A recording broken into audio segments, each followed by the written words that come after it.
जहाँ पर पहुँचे आपने भी लद्दाख को बचाने के लिए बड़ा जो अनशन किया था।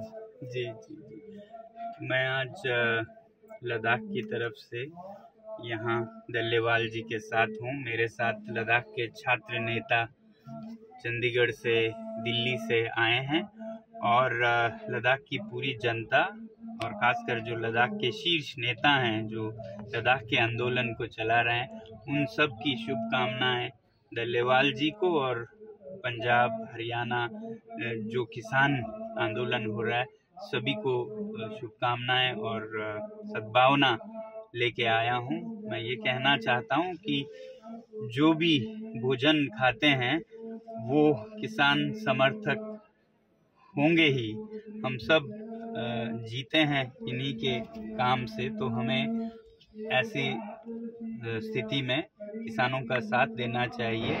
और किसानों के साथ देने की बातें तो बहुत होती हैं, मगर किसानों से पूछ के हों, जो किसानों के भलाई के लिए है, किसानों को बचाने के लिए है, वो किसानों के समन्वय के साथ हों।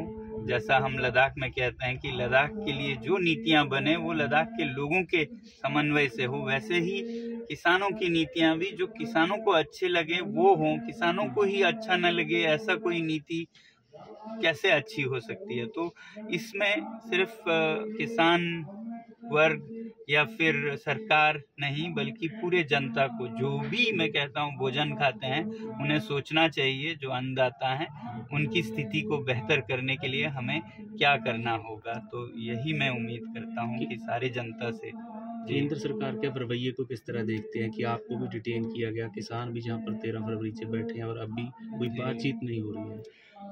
तो यही लोकतांत्रिक देश बने हैं हम आज़ादी के बाद से, और लोकतंत्र में लोगों की सुनना बहुत ज़रूरी है। लोगों की भलाई करने के लिए लोगों से पूछ के, लोगों के साथ हो तो वो लोगों की भलाई है। वही किसानों की बात भी है जो मैं कह रहा था, उनके समन्वय से हो। नीतियाँ अच्छी हैं बताई जाती हैं तो ऐसी अच्छी हों जो कि किसानों को भी अच्छी लगे, नहीं तो उन्हें बचाने को उनके बिना तो वो होगा मान ना मान मैं तेरा भगवान ना।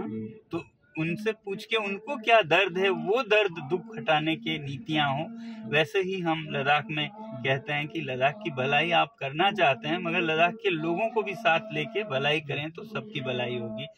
तो मुझे उम्मीद है कि सरकार में आगे ये सूझबूझ आएगी कि लोगों के साथ मिलके, और इसके लिए हमें सभी लोगों को सरकार से अपील करनी चाहिए। खासकर किसानों की बात तो ऐसी है कि हर नागरिक उससे अलग नहीं है। लद्दाख को कोई समझता है, कोई नहीं समझता है कि पानी वहाँ से आता है पूरे देश का, मगर किसान का बोया हुआ उगाया हुआ न खाने वाला तो कोई नहीं है।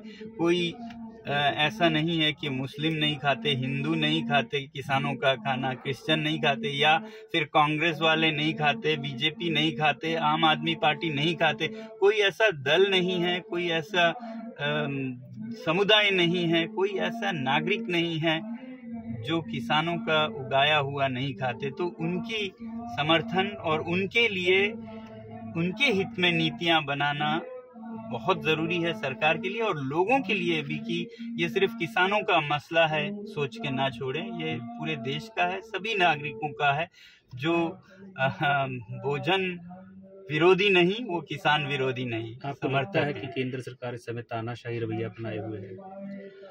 जब तक वो लोगों का न सुने तो ऐसा ही दिखेगा। मेरी उम्मीद है कि ये एक ट्रांजिशन है जिसमें हमें ऐसा लग रहा है, आगे नहीं तो पीछे वो जरूर सुनेंगे। जैसा मुझे लगा था जब प्रधानमंत्री जी ने किसानों की बात सुनकर वो कानून वापस लिए, नए बनाने की बात हुई। मैं हैरान हूं कि ये अभी तक हुआ नहीं है, क्योंकि वादों को पूरा करना बहुत ज़रूरी है। लोकतंत्र में नेताओं पर विश्वास उनके वचनों से होती है। वैसा ही लद्दाख में भी लोग इंतज़ार कर रहे हैं कि जो उन्होंने वचन दिए थे संरक्षण के 6वीं शेड्यूल के, वो पूरे करें। अभी 5-6 साल हुए। वैसे ही किसानों के साथ जो दिए गए वचन हैं उन्हें पूरा करें। तो अगर ऐसा नहीं होता है, लोग एक तरफ, सरकार एक तरफ रह जाएं, तो फिर आखिर जीत तो लोगों की ही होगी, सरकार को ही मानना पड़ेगा अगर ये एक लोकतांत्रिक देश है तो। Thank you sir.